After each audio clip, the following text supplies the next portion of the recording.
জনতা উন্নয়ন পার্টি হুমায়ুনের নতুন দল, আর নতুন দল ঘোষণা করার পরে 5 প্রার্থীর নাম ঘোষণা।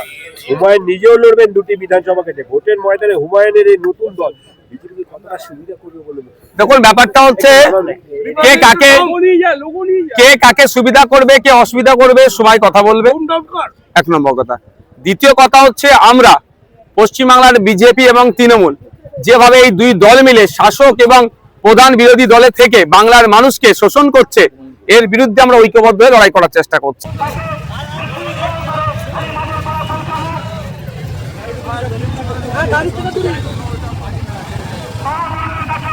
আমরা বিনীত আবেদন করছি, আপনার রাস্তার সাইডে দাঁড়িয়ে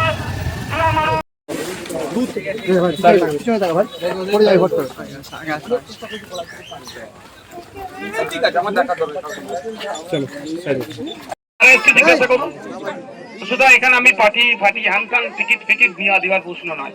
এখানে মায়েদের বলবো, মহিলারা কিন্তু আপনারা আমার থেকে ভালো বুঝবেন মহিলাদের কি দুরবস্থার কথা। আপনারা মহিলাদের জন্য একটু এগিয়ে আসবেন। আর মহিলাদেরও বলবো, হয়তো আপনাকে সামনে পেয়েছে, এই লোকে এসে কাপড় দিয়েছে, অন্য মা এসে একটা কাপড় দিয়েছে, কাজ করবেন না। আপনি পেয়েছেন, আপনার পাশের লোক পায়নি, তারটা আপনি এগিয়ে দেবেন। এটা মা আপনাদের কি করতে হবে। নাহলে কি সামনে যাকে পাবে এসে কাপড় তুললে বলে আমি পাইনি, এটা করবেন না। আপনার বাচ্চা একটা মোটা জামা পেয়েছে, আর একজনের কোলে একটি বাচ্চা আছে, অন্যজন যখন তার বাচ্চার কাপড়টা নিয়ে এসছে, আপনি তাকে এগিয়ে দেন, বলুন আমি পেয়ে গেছি, ওকে দাও। এটা আপনাদেরকে কিন্তু করতে হবে। আমার ভোট থেকে তাহলে কেন পাচ্ছি না আমি সুবিধা? আমি শুনে নিই বোথ সাইড কথা শুনেছি। আপনারা এখন কি চাইছেন? আপনাদের আচ্ছা, এই জন্য আপনারা সরকারকে কি কোনো জানিয়েছেন? প্রশাসন বলতে আমাদের কাছ থেকে স্কুল থেকে একটা করে কাগজ দেওয়া হয়েছে, তো আমাদের থাকারই জায়গা নেই, আমাদের থাকার জায়গা নেই এখন, তো আমরা কাগজ জমা দেবো কি করে?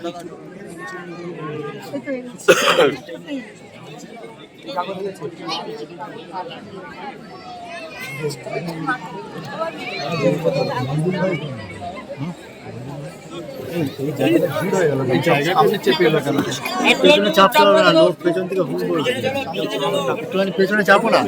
আচ্ছা, মানে হচ্ছে এর পার্টিকুলার আপনার কি ছিল না ছিল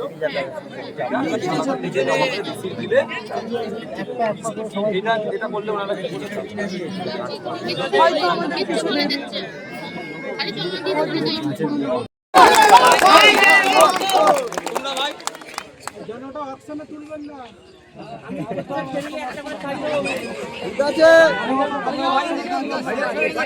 আমি একটা কথা বলি, বিশেষ করে মহিলাদের কথা মায়েরা ভালো বোঝেন।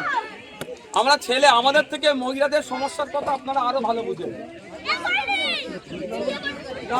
আরে বাবা, আমি এখন কেমন জন্য আমি আসুন এখানে। তুমি কি মনে হলো? শ্মশান মনে হচ্ছে তো। এখানে মানুষজন যে প্রাণে বেঁচেছে, কারো দুর্ঘটনা ঘটেনি, এটা সৃষ্টিকর্তার কাছে লাখো শুকরিয়া যে মানুষ প্রাণে বেঁচে গিয়েছে, কিন্তু আর কিছু নাই, ধ্বংস হয়ে গিয়েছে। এই মুহূর্তে সরকারের কাজ হবে অন্তত এদেরকে একটা অস্থায়ী ত্রাণ শিবির করে যতদিন না পর্যন্ত এই বিষয় এটা রিকভারি হচ্ছে, সরকার তাদেরকে পাশে থাকা, সহযোগিতা করা। কিন্তু সরকার তো পুনর্বাসন দেবে না বলছে।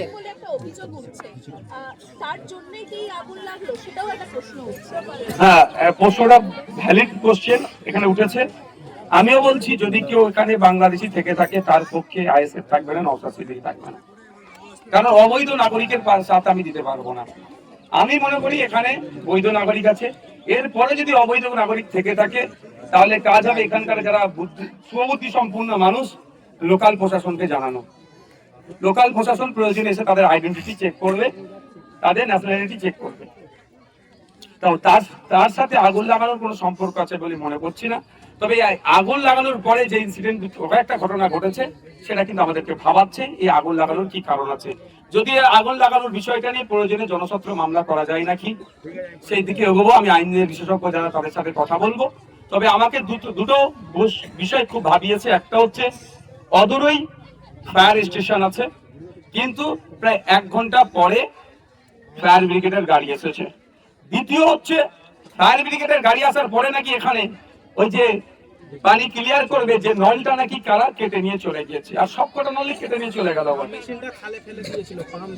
পাম্প মেশিনটা নাকি খালে ফেলে দিয়েছিল আর নলগুলো কেটে নিয়ে চলে গেছে। তাহলে ভয়ঙ্কর অভিযোগ, এটাও তদন্ত সাপেক্ষ, তদন্ত হওয়া দরকার। এর পেছনে রহস্যটা কি?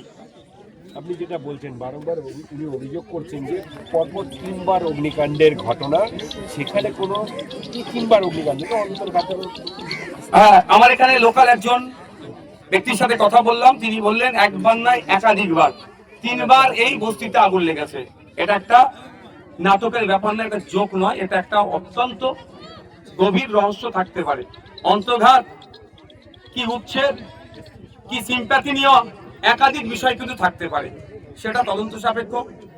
তবে যেটাই হোক না কেন, যদি ইচ্ছাকৃত ভাবে এই আগুন কেউ লাগিয়ে থাকে, সে কিন্তু ছাড় পাবে না। সে সিম্পাথি নেওয়ার জন্য হোক, আর অন্তর্ঘাতের কারণে হোক, বা উচ্ছেদের কারণে হোক। আমি 3টে বিষয়ই বলছি। Thank you. চল রাজনীতি।